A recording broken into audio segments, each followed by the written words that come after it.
Conditional use permit that would have been on for tonight got postponed. So I'm going to save a couple minutes of me speaking just to say that all that is on tonight is input and discussion. So I'll go on ahead to the consent agenda where we have the excusal of absence and then the approval of meeting minutes. Then for consent, you have the preliminary plat of Pearland Industrial Park. That's at the southwest corner of Main and McCard Road. And then, as I mentioned beforehand, on new business, the first item was postponed due to on-site public notification requirement. So then we'll have one item on new business, and that'll be the input and discussion for the tree preservation ordinance amendments. With that, Chair, I will pass back to you for consent agenda. All right, thank you, staff. Can I have a motion and a second for approval of the consent agenda? Commissioner McDonald, motion to approve.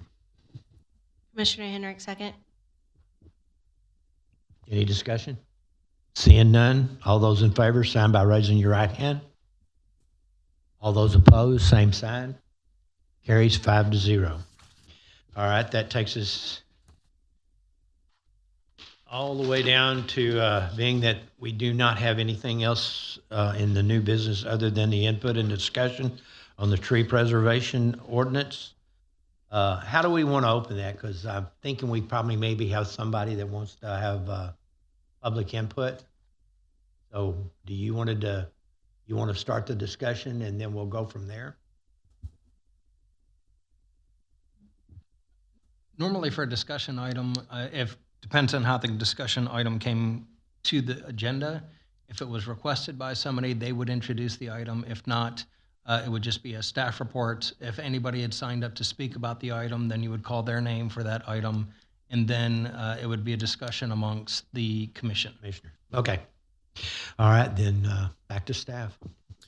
So with that, as you all may be aware, we've had discussions with City Council on the tree preservation ordinance and bringing forward amendments. Part of anytime we have a UDC amendment, it is the goal of staff to be able to get the Planning and Zoning Commission's eyes on the proposed regulations prior to bringing forward a recommendation for approval or a recommendation for the full public hearing of the updates to the UDC. So with that, this is just input and discussion. We will then take that input and bring it forward at a following meeting for the actual amendments to the tree preservation ordinance. As such, we've had a few discussions with City Council about their desired outcomes for the tree preservation ordinance. And with that, we've developed these 6 outcomes. And I won't go through on this slide, all 6 of them, because I have them broken down into each individual item on the following slides.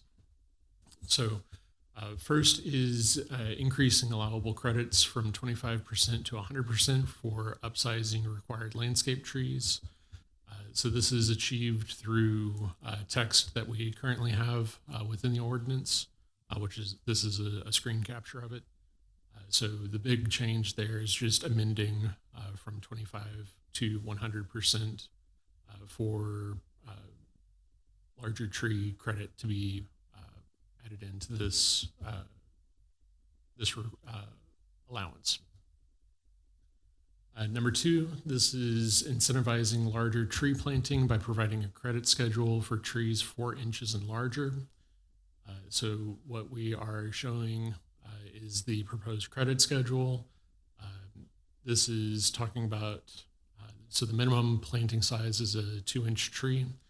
So any time that we would plant either a 4, 6, 8, or 10-inch tree, that tree would generate additional credits. Currently, it is a 1-to-1 ratio. This provides an adjusted credit schedule for planting larger trees. Number 3 talks about allowing required residential landscape trees to count towards tree mitigation requirements.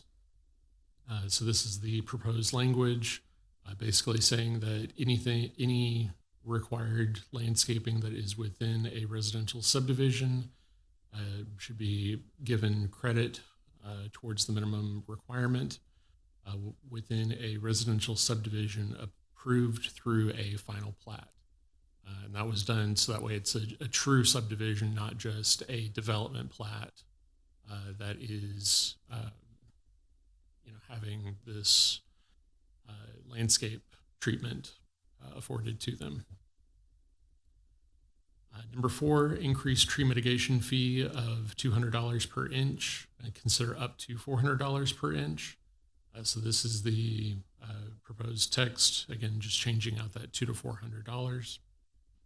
Just to go back to that one, just to point out, because in the red line of the ordinance as well, you changed the number but not the word. So just to get that. Thanks for that. So on number 5 here, allow the urban forester to reduce or waive mitigation for trees which are diseased, dead, or those that pose an imminent danger. So this is actually within the discussion about how credits are originated section, and it's stating that the city manager or their designee may reduce or waive the mitigation fee for damaged or diseased trees.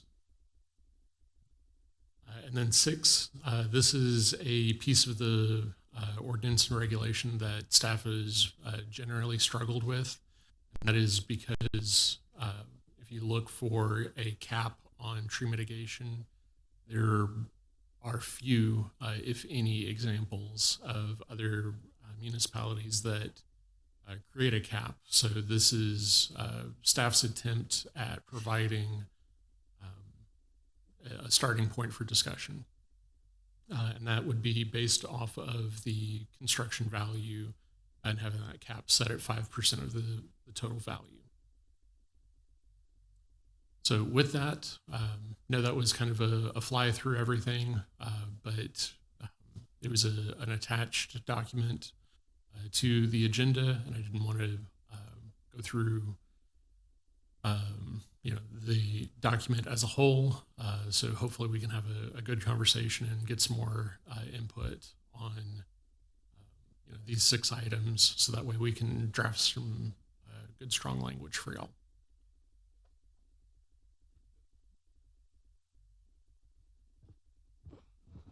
Okay, should we open it up? It's not a public hearing, so do we allow anyone to speak? It's not a public hearing, so it would be at the chair's discretion. Normally, if it's not a public hearing, prior to the meeting starting, people who wanted to speak about it would need to fill out a speaker request form.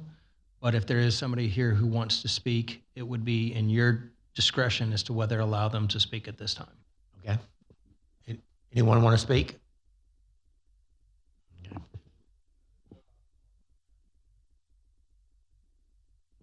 State your name and your address so we'll know who you are. When I said anyone, there were certain qualifications. and fill out a green form and give it to the lady. I'll do it. I'm sorry. I actually wasn't planning. I just wanted to come hear the discussion versus watching it at home. But thank y'all for having me. Jeff Berry, 3503 Boxwood Gate Trail, Pearland, Texas, 77581. If I could, I would love to offer a little bit of background on this, since I am the one who kind of started this process.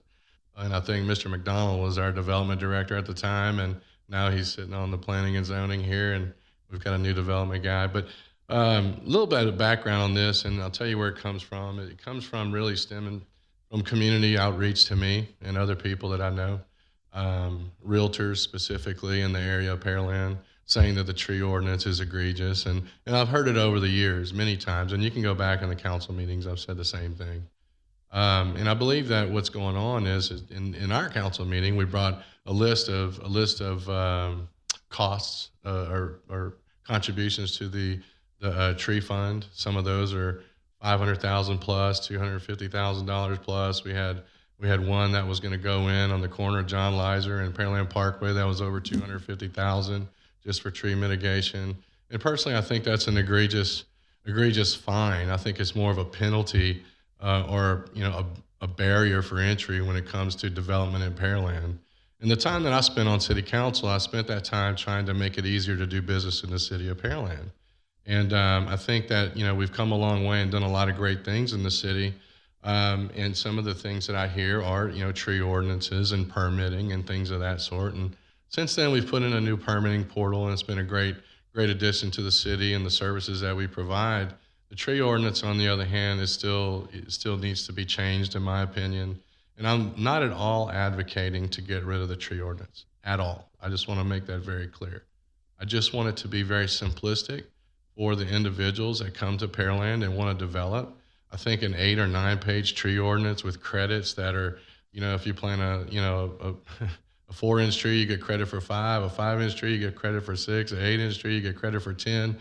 That's confusing to most individuals that want to actually build something in the city of Pearland. And whether it's a small entity or a large entity, we shouldn't have to hire consultants to come to the city of Pearland and help someone develop a Pearland Coffee Roasters, for example, over here on 518 that I had to get involved with recently over the last year or so.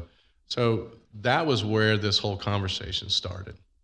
Now, the tree ordinance, in my opinion, went from $200 a credit. And if you looked at it, I'm sure you guys have all read the ordinance. And for example, if you have a 24-inch tree, it's a 200% increase. If you have a 30-inch tree, it's a 300%, adder.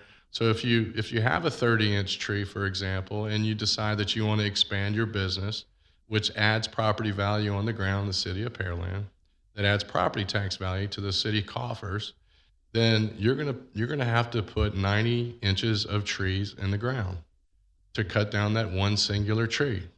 I agree that what we need to do is we need to plant at least a tree or 2 or 3 or whatever, make it simplistic so that we could preserve our tree canopy. But at the same time, I don't think we should have to plant 33-inch trees.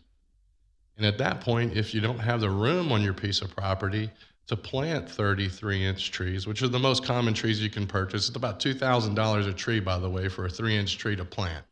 Okay, that includes transportation, because you have to put it in a bucket truck. And we've all seen them going down the road. They have these big claws and whatnot. But you plant that tree, it's about $2,000 to plant a singular tree. Imagine trying to plant 30 of those trees or 20 of those trees and the cost associated with that. But we previously had, as you saw here, was a $200 per inch penalty per inch, and that's a diameter inch. And to this date, I've never seen a correlation between diameter and canopy size. And I don't necessarily know that there is one. I've confirmed that with certain biologists that I know.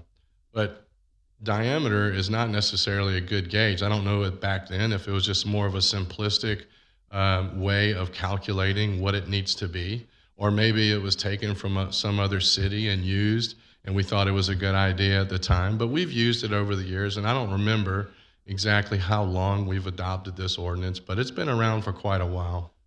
So if we plant, 33-inch trees, or if we have to go and pay a $400 penalty per inch times 90, because, you have a 300% adder, That's a $36,000 tree. So keep that in mind. And in the city of Pearland, if you look at some of the areas, the new growth areas, we have some larger oak trees. And if you take a look down 35, go down 35 and some of that property north towards the Beltway, they have larger trees in those areas. And so they're going to become more and more expensive to develop. So that has always been my concern. It's costed the business owner to come to Pearland. It's a barrier to entry. And at the same time, it's very cumbersome and confusing to those individuals that read it and are unsure. And we have a tree arborist in the city of Pearland. And in the council meeting, the arborist told me that he had 5 or 6 meetings with this one in particular person. And I think it's unnecessary for us to have an ordinance that's so confusing as to have 5 or 6 meetings with an individual business owner to figure out exactly what they need to do to mitigate a singular tree, of which time he's trying to put $1.3 million of property value on the ground for the city of Pearland. So that's where it all came from. That was the premise of under which I brought the whole entire tree ordinance up. Again, I'm not trying to eliminate the tree ordinance, or I wasn't trying to eliminate the tree ordinance. I just want to make it more palatable for business owners to come to the city of Pearland, but I also want to make it easier to read. Thank you. Thank you. Anyone on staff have anything?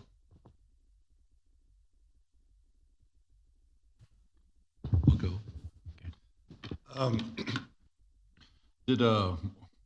What was the feedback from the public when you were going to the comprehensive plan? Was there feedback regarding trees?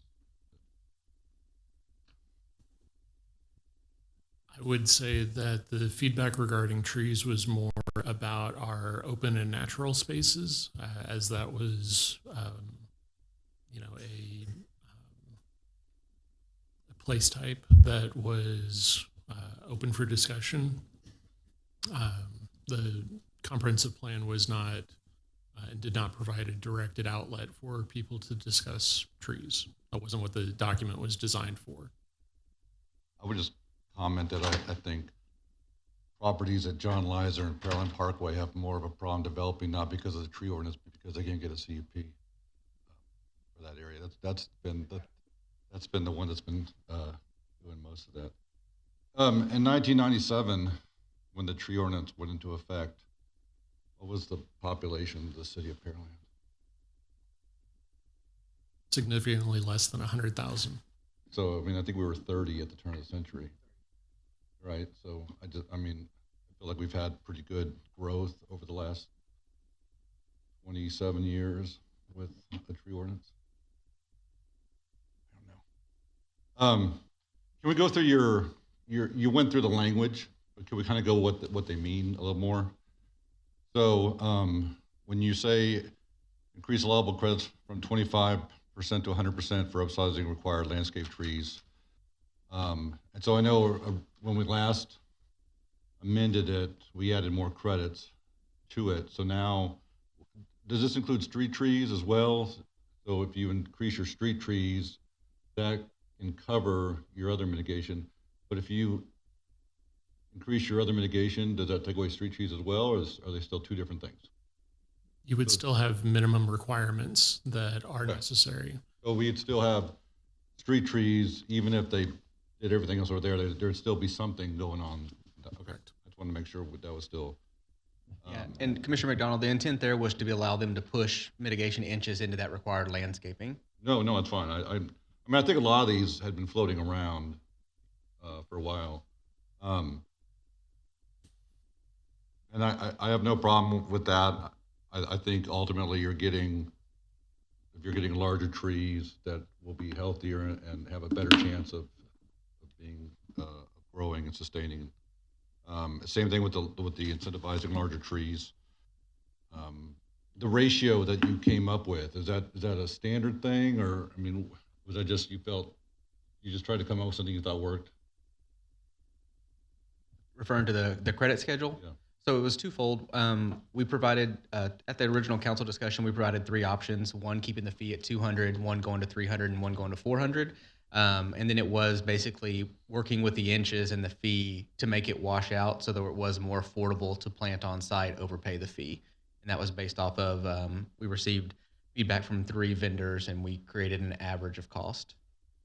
So, and I was looking in the memo, you had a discussion with council in June on this, and the consensus was that they were supportive of these 6 amendments. Yeah, I think I definitely would say yes to that. I think there will certainly be some discussion on the price per inch. I know that I've heard back from multiple council members saying that they'd be more open to $300 an inch. And so again, this is just discussion, so happy to amend that appropriately. And the intent there with the fee, so the ordinance has been in place since 1997, and the fee has not changed since. And so typically that comment gets head nods of yes, a fee that hasn't changed since 1997 is most likely outdated. Has the urban forester, I mean, I feel like he's always worked with applicants, especially with regard to diseased or damaged trees. So this is basically just codifying what the practice has been. Correct. Well, there had been previously some allowance in certain situations for educational or kind of a secondary tree aligned, you know what I'm talking about, issues, but that wasn't ever really formalized. Is that something that we're moving away from? Or I wouldn't say that it's something that we're moving away from. That is something that the original ordinance had in it. And with that, I think we're still keeping the spirit of that section open, but not looking to, that was not a part of the scope of this UDC amendment. and then I would push for the 400 just because it has been 20-some years. I think, you know, if you did out the inflationary costs, you're probably going to get up close to that. On the last one, we were looking at a cap for mitigation fees, and I think that's again a discussion we previously had, but I wonder if it's fees versus inches, a cap on inches versus fees, and then maybe that cap on inches helps you get to the fee. So, you know, there's a maximum amount of trees we're going to require. You know, and I think that gets to the gentleman's comment on too many trees in an area, right? But allows us to still set that what we think would be a good, maybe it's per acre or per size of lot or whatever. But looking at it from that, because the ordinance seems to be tied to inches as a base, right? And so I think that would be the proper place to start with the inches as the cap, and then the fee would come off whatever that cap is.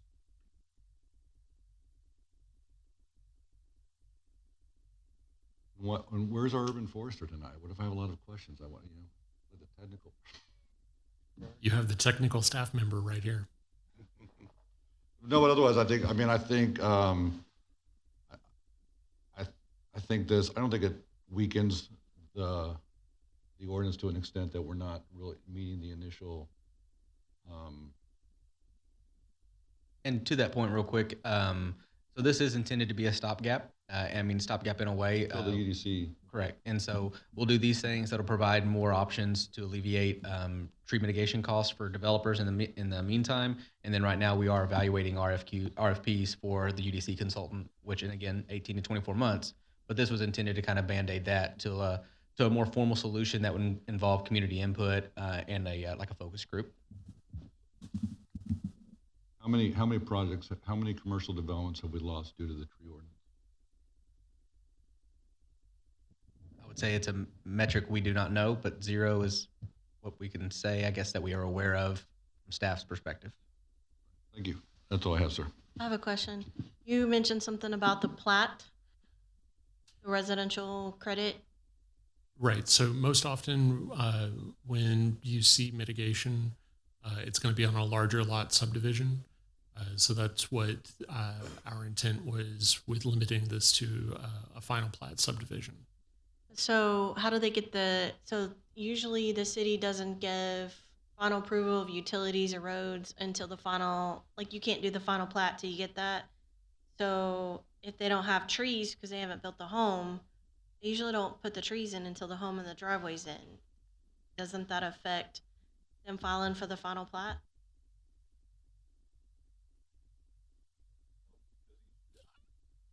Each lot, they know what the requirement's gonna be for that lot, right? Oh, so it doesn't have to be planted in place.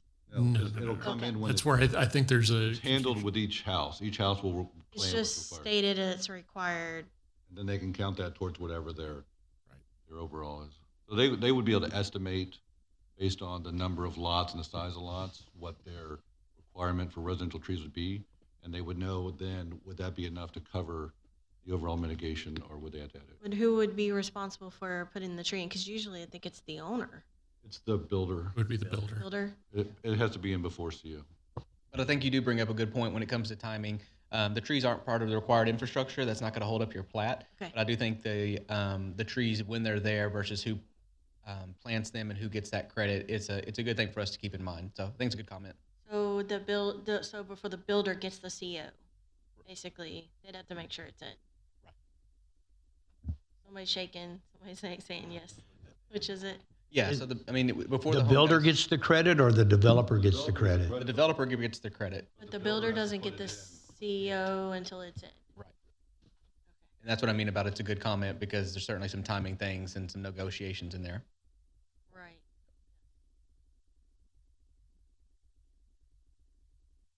I think there should be definitely, I'm for a cap, because if I was a small business, given the cost to, let's say I was a medical doctor or, some other small business and I'm developing on an acre lot, I mean, that's at minimum $2-3 million at minimum. Like that, if you're charging 5%, what was the percent? 5%. That would be really expensive for a small business $100,000. owner. We'd have to have a much lower charge fee. Like, I think at that point, the landowner or not the developer, but the person building the commercial project could almost say, hey, here's my requirement for my tree planting. And I went out and got a quote from a legitimate company, and this is how much it is to plant these. But because of my project, maybe it could be a sanitary sewer or where a required parking lot is, or something's impeding them from being able to install the tree. It may be that they don't have a choice but to pay the mitigation, but I think that they should be able to get what that cost would be to install that tree. I think we have to remember though too that, I mean, a tree is one part of an entire development process and a load of regulations, right? And a lot of those regulations are optional, that the city said we want to do. These are the codes we adopted. These are the requirements we're putting on your building for safety, health, aesthetic, right? Not just trees, and so when you nickel and dime it, you could also say, well, why do we require fire sprinkler systems? I mean, they're expensive, they're not cheap, right? But if you cut that out, you'd save some money. But we're talking about if a project's $2 or $3 million and that's 5% of that, that's $2 million is 100,000. So that's a lot for a small business person to 2 pay. million's a lot, right? I mean, you could say, he's going to know going in, he's going to do his research, he's going to cover his bases and know if he's doing it right, what he's going to have to pay going into that project, right?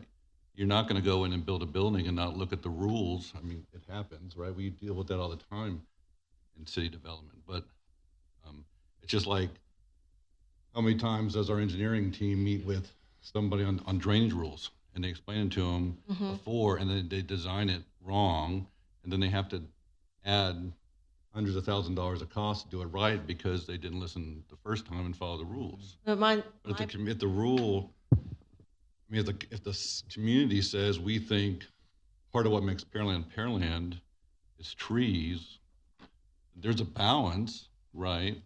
But I think it's an understanding of the cost of doing business.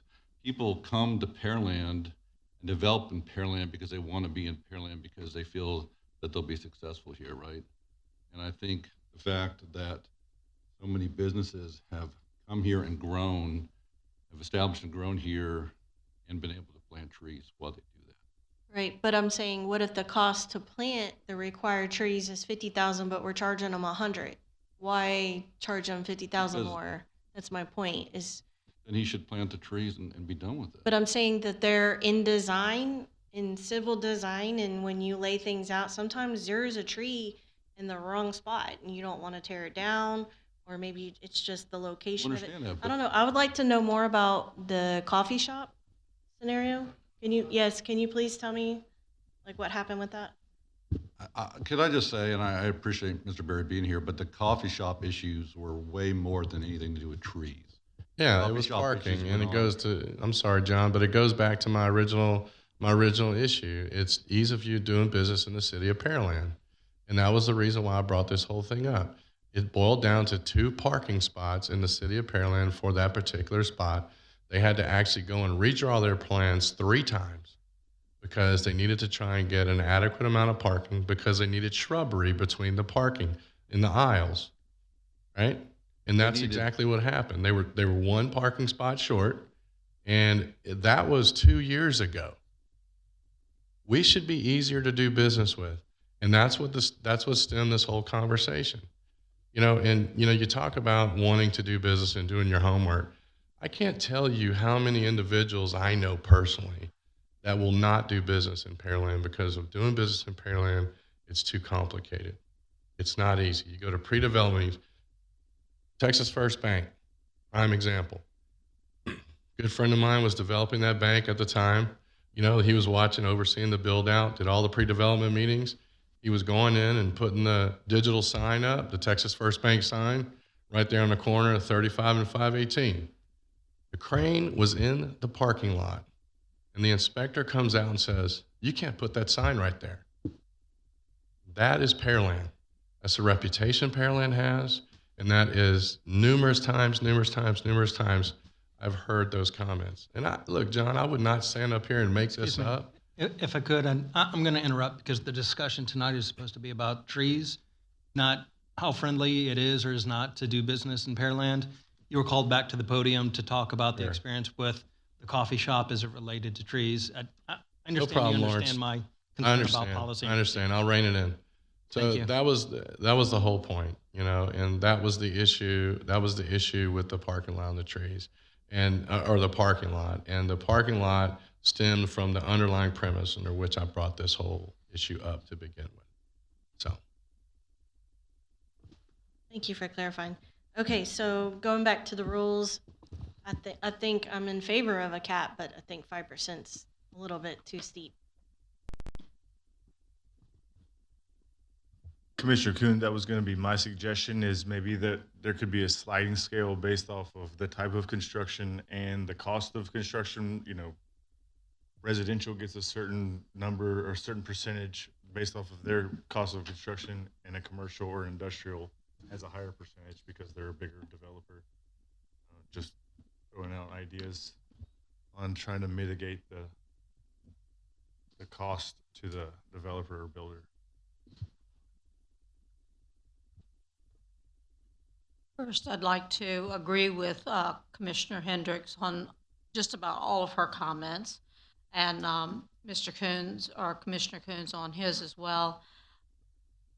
There needs to be a cap, and I don't know what that cap looks like, but a small business is much different than a very large corporate entity coming into the city. And I think you have to take that into consideration when you're looking at the project as a whole. And my last comment is I'm all for reducing barriers to entry. Those barriers to entry do create a reputation of being hard to do business with. And so we don't know how many projects have been lost because people look at that and they go, I'm not paying that kind of money to put trees on my lot. So, I think the whole picture needs to be, and you have to have rules. I grew up in a regulatory world. I know all that, but I also know that rules can be, or regulations can be molded to fit situations. And that would be my input for City Council to consider is you have to, not everything is cut and dry in this world. There has to be some flexibility, and your rules need to take that into account. Thank you. I would just say, I mean, flexibility is great, except that as former staffer, you want us to have flexibility when it helps you. You don't want us to have flexibility when it doesn't, and it puts staff in a very dangerous position. And so that's why, that's why a sliding scale might be good to look at something like that.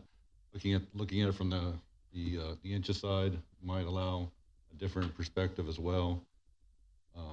But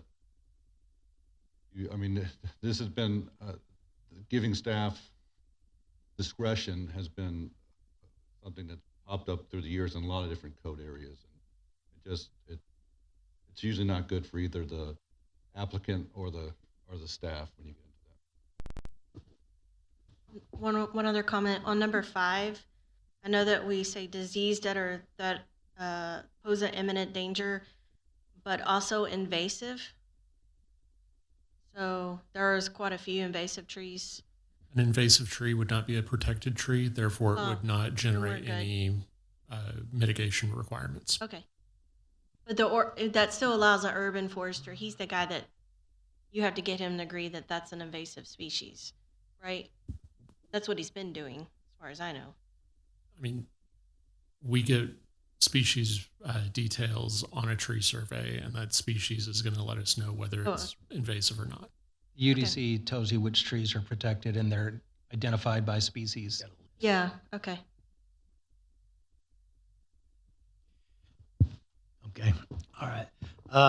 First off, comparing to 25 years ago, we were at 25 years ago, we were at 30,000 people. We had lots of open land. Comparing it to now, where we've got these little bitty small tracts where the bigger companies may not be looking at us, is like the Lonzas, and so the medical center that we've got it flourished over there on the west side of Pearland and stuff. Now we're looking at smaller tracts of land, so it's going to be smaller businesses in a lot of ways. I think there needs to be a cap. I think it needs to be lowered. I think that the city ordinance, we have a city ordinance that says we're supposed to have 2 trees for every residential lot. I'd be willing to bet you that half the residential lots in Pearland don't have 2 trees. Because, I lost some to Ike. I didn't replant it. I've got one huge oak tree in my front yard. Most of the trees that we have in Pearland were planted by somebody. It's not like Pearland was this huge forest at one time. It was an area where, if you want to say a native tree was a Chinese tallow. We were more known for farming community and stuff. Over there where that mall and stuff is at, that was nothing but a big rice field at one time over there, County Road 48 and in 288 all the way back over there off of 518 was nothing but rice fields, and there was rice fields everywhere out here. I know that because when I was as a 13, 14-year-old kid, I got permission to hunt out there. A lot of these trees and stuff like that we're sitting there talking about now, they were planted by somebody. And to me, having a tree replanted makes more sense than going out there and charging them more to what it would cost to replant a tree. So it'd be a 1-to-1 type thing. Let them replant a tree. But we gotta, one of the things that I had some dealings this last year with DD4 and with City of Pearland on our subdivision. DD4, this is probably 2 years ago. They were going to come in there, and that's our drainage district 4. they were going to come in there and clear all the trees out along Mary's Creek, right there on behind Dixiewood subdivision. Well, they did it in one spot, and it threw such a red flag. Everybody started calling and complaining and stuff, and they stopped. But I called one of our drainage commissioners and talked to him about it, and they were going to stop because that set up a sound barrier between us and that cotton picking car wash that they got over there that they built backwards, because the blower motor blows toward that subdivision instead of toward 518. But anyway, that their cure was to eliminate the trees. They're a part of this thing. I mean, why do they have carte blanche to come in there and wipe out trees? If it looks like to me there ought to be something that they would have to mitigate there as well. Then we had some trees entrance to Dixie Woods, and we had a couple of diseased trees, and we were having problems. And so we talked to the arborist. He came out and he talked to them, but he more or less told us that if they started having problems with those trees, we've got one of the few entry canopies in this city. We've got live oak trees that actually make a canopy off of McLean Road as you come into our subdivision. Well, there was two diseased trees, and he took them out, but there was nothing said about replacing that tree. We asked him if he was going to be responsible for maintaining those trees, and he more or less told us that if it got to be too big a problem, they would remove them. Well, that to me, that's not being tree friendly. You know, we didn't want them removed. What we did is we paid to have them trimmed ourselves. But they're in the city's easement. They're in the city's right of way. The city doesn't mind having those trees, but they don't want to maintain them. Now, am I right or wrong? That it should be the responsibility of the cities to maintain those trees. And what I mean by maintain them, I mean come in there and trim them. Not because they're going to be a problem and they're going to cause the garbage trucks, if they're not maintained, to hit the limbs and make them unsightly.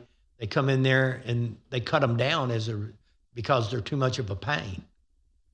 Those are just two simple examples that I've had with what I call our government, on trees.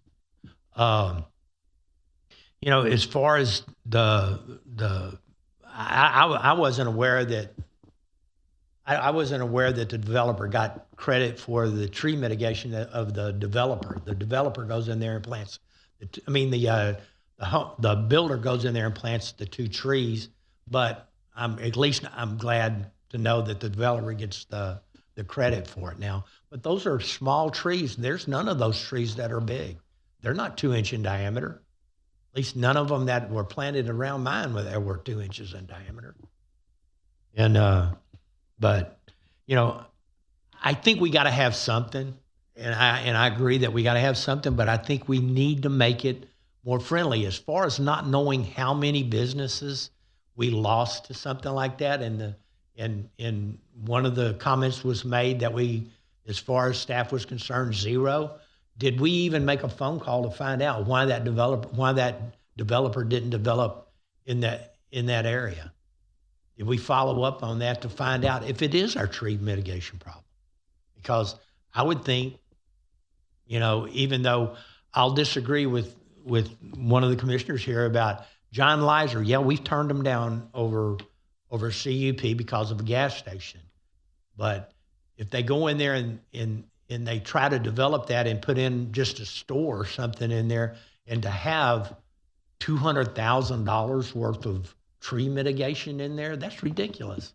The small guy's not going to be able to handle that. That's all I got to say. It would be interesting if y'all could look at some sort of maybe infill incentive, right? Are there places where there are, like we've talked about with housing, right, where we know where there's lots that are 20 or 30 acres that were left over because that landowner didn't join in when the development was done, but now they're still zoned R1 and it's not going to work right, it's not feasible. Are there areas of commercial property, and whether it be Old Town or other areas that have mostly developed, where there could be some sort of, whether it's an overlay or just a category that maybe allows additional incentives to let it be developed?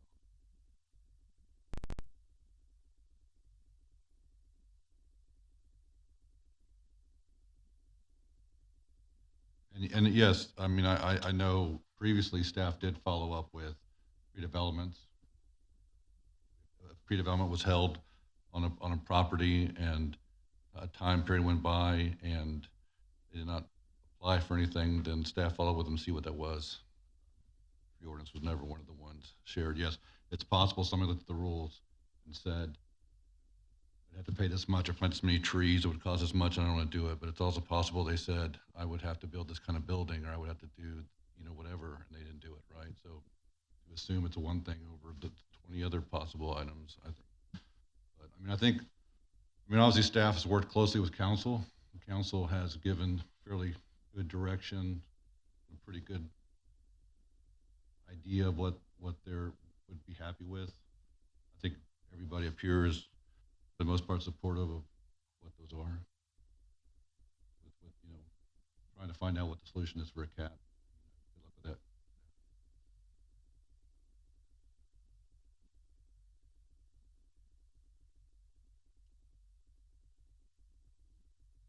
Do you have any other questions, Edward?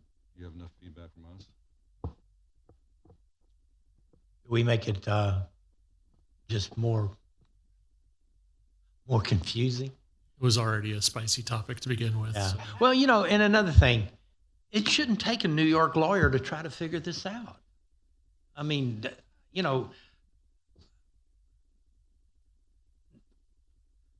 I spent a little time looking at it and stuff, this past weekend, and but it's always, every time this comes up, it's a very confusing piece of legislation that we have.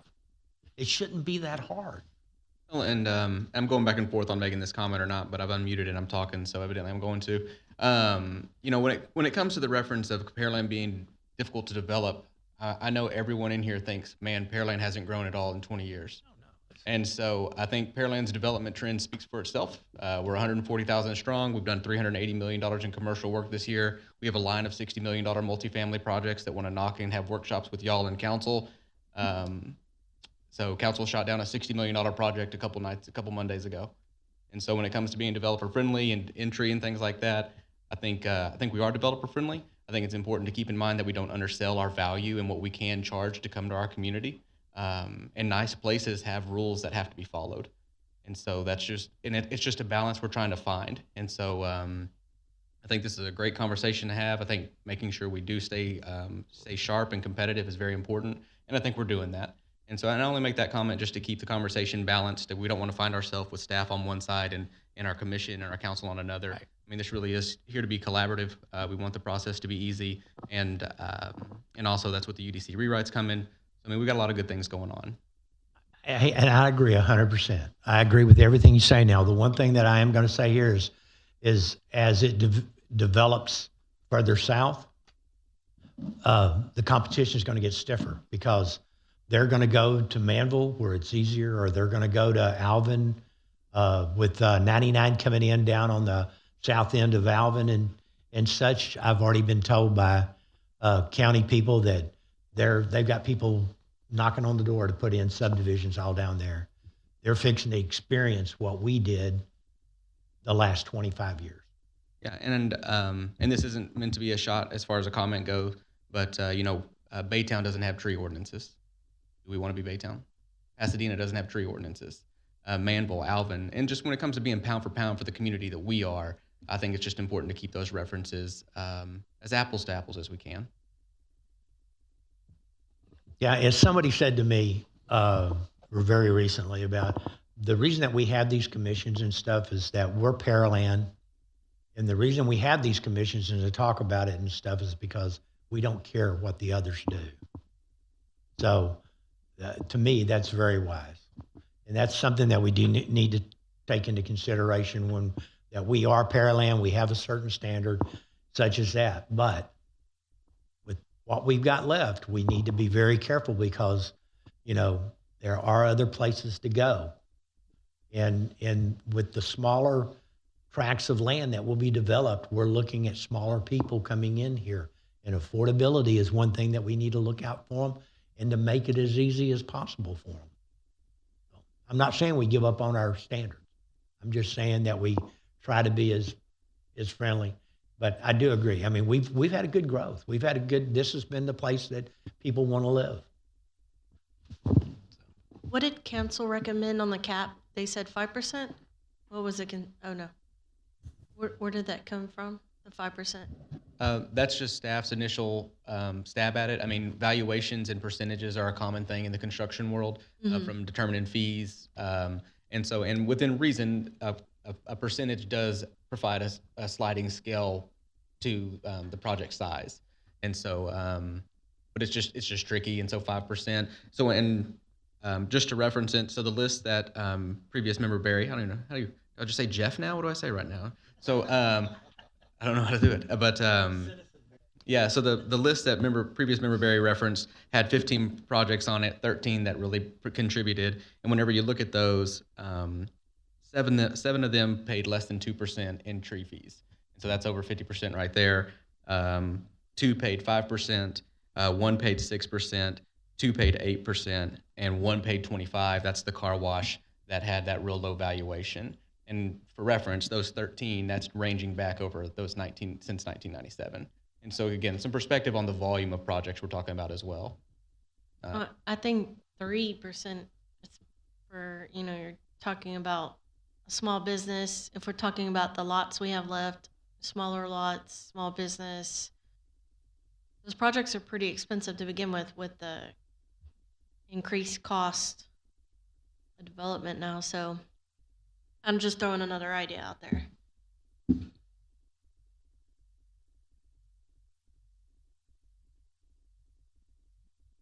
Nothing else from me.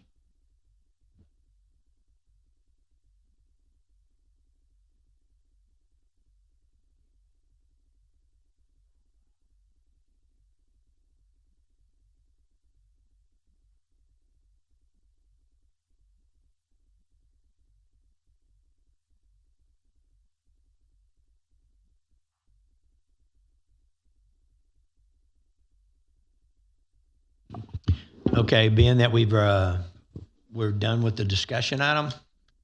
Okay. What? We're moving on to city council update. So unfortunately, last Monday's meeting was canceled. Wow. Very sad about that. Blackers.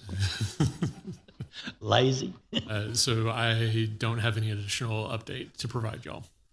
All righty, and that brings us to Commissioner Activity Report. I have a question. Is there no state law that the assisted living facilities do not have to have backup generators? No, So, yeah, I'm trying to balance the Texas Open Meetings Act and I propose also some confusion in the community about that issue. I could say that state law requires certain facilities, and assisted living facility is defined differently in different places throughout state law, have backup power for heating. Okay, I propose that we put this on one of our agendas to discuss. I mean, if it's not something that's covered in the state or the U.S. that we discuss, adding this is something that we can request when someone comes to us for assisted living facilities. We should, I don't think that I could be okay with a new facility opening up if they can't provide, basic power for 80-year-olds and they can't escape their room and they're in heat. I think it's a dangerous situation. So procedurally, what I would say is that next time we have an item, a CUP for an assisted living facility, that would be the type of thing that we would expect you to present a comment on then. What the legal department will do is put together a memo to tell you what the regulation is Uh-huh. sometime between now and then, just to make sure everybody's on the same page. But other than that, I'm not comfortable having any further discussion about it tonight, other than say there is a requirement, but the definition is not what you think, and it doesn't apply the way that you think. Right. But there's no way to put the topic on a future discussion as far as Yeah, we could ordinance? amend we can put it as a discussion item if two of you want to have a discussion item about amending building codes or zoning definitions to the UDC. Okay, yes. Just send an email about that, and if somebody Yes. else wants to Yes, send an ma'am. email. Okay, thank you. Okay, Commissioners' activity report. Anybody got anything to report? Did you know we had a storm? I was at the lake, I heard about it. All right. Our next meeting, planning and zoning meeting, will be a city council and P&Z joint workshop on July the 22nd of 2024. Does anyone know that they won't be at that meeting?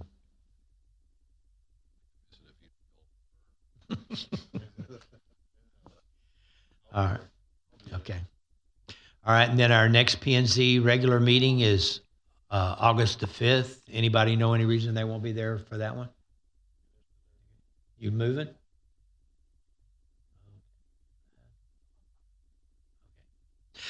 All righty, well, being that, I'm going to close this meeting at 7:27.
All right, we'll call to order the City Council special meeting agenda for Monday, June the 24th, 2024 at 4:00 p.m. Madam Secretary, roll call and certification of quorum. I'll certify we have a quorum present as all members of the council are present. Thank you for each and every one of you for being here. Moving forward to citizens' comments, did we receive any? All right, so we'll move to new business, council input and discussion regarding the capital improvement program. With that, Trent? Thank you, Mayor. Good afternoon, Council. This is one of many steps in our overall budget process, but it's a significant step as this drives our capital improvement program drives our debt service rate, as well as our water and sewer user rates. So tonight we're going to be covering some of the ongoing projects, new projects scheduled to start in fiscal year 25, and then early previews of our rate models for both the debt service tax rate and the water and sewer rates. Input and changes that we make on the CIP now, or as part of what's approved for the FY25 budget, will make impacts on those tax rates and water and sewer rates in FY26. So just want to make that distinction as to where we can pull the lever tonight and what that does change. We have the presentation broken into two sections tonight: the general fund and then the enterprise fund, as those don't impact each other, so we can talk about each of those and how they impact those different rates as well. So we're going to have the presentation going through the projects is going to be our Director of Engineering and Public Works, Mr. Lorenzo Wingate, and then our Budget Officer, Ms. Rachel Winslow, will cover the budget and finance pieces. So with that, I'm going to go ahead and hand it off to Lorenzo. Real quick, we didn't discuss this earlier. I meant to ask you: do we want to not take a break, but break for questions? One on the regular, I call it just the regular side, and then the other one on the. Yes, so we've got a break at the end of the general fund presentation for questions, and then again for the enterprise fund. And then I'll point out, really before we get kicked off, is that we have made a few tweaks for clarity on the presentation since what was in your packet, put in your packet Friday.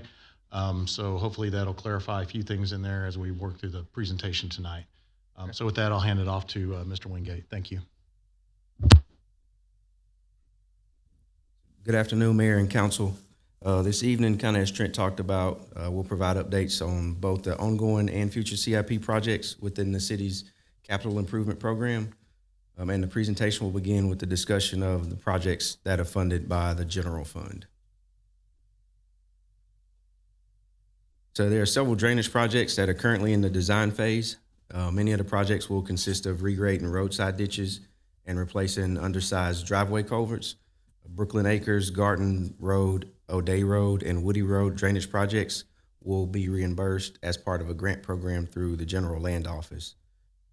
So you should have a $2.9 million construction contract for these projects on this evening's council agenda for consideration. Also, the Hickory Creek, Garden Acres, and Harridge Miller projects are also to be reimbursed as part of the General Land Office funds. In the amount of $1.2 million. We also have the Longwood Park Drainage Improvement Project that's expected to be kicked off next week for design phase. And the Hickory Slough Regional Detention Pond Project is a partnership project with Brazoria County Drainage District Number 4, which is still currently under construction, with the drainage district still moving spoil materials out of that pond site. The facilities projects that are currently in design phase include the addition of a fuel island at Reflection Bay Water Reclamation Facility, which is intended to better serve the personnel on the west side of Highway 288. The expansion of the Orange Street Service Center will be accomplished sequentially with Phase 2 of the Hill House Road Annex project. The latest Thursday packet that you guys received provided an update on the Hill House Road Annex project, which will be is intended to be awarded or expected to be awarded on July 8th, which is approximately, if awarded, about 16% below the $22.4 million of available construction budget. There are also a number of fiber projects in construction, which extend the city's fiber network to facilities, some of the traffic cabinets at some of the intersections, and also to a number of the utility infrastructure, such as the lift stations and those types of locations. Hickory Slough Sportsplex Phase 2 project will provide 6 additional fields within phase 2 of the Hickory Slough Detention Pond project. So the intention expectation is to combine the detention project and this parks project into one big project. The parks component, which is $17.3 million, is intended to be funded by PEDC, or Pearland Economic Development Corporation. So Streets has several projects that are in design phase, and the Smith Ranch Road Extension and McCathran Road widening projects have an 80-20 cost share agreement with TxDOT through the HGAC, or Houston Galveston Area Council's Transportation Improvement Program. These two projects have a total combined cost of more than $70 million. So we'll get an 80-20 split on a good portion of those two projects. The bids for the sidewalk and gaps project replacement program are expected to be opened in early August. This program, the sidewalk gaps and replacement program, is intended to have $2 million allocated within this year's budget, and the next 3 years, we expect to have $4 million to allocate towards repair and installation of gaps in those fiscal years coming.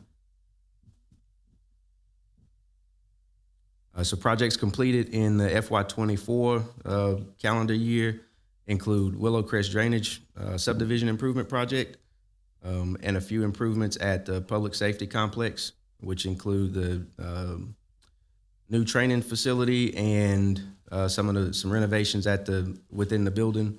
And there's our PCI index, or road network condition assessment, was completed, and we use the data from that PCI information to identify new street projects that we would do prepare in the future.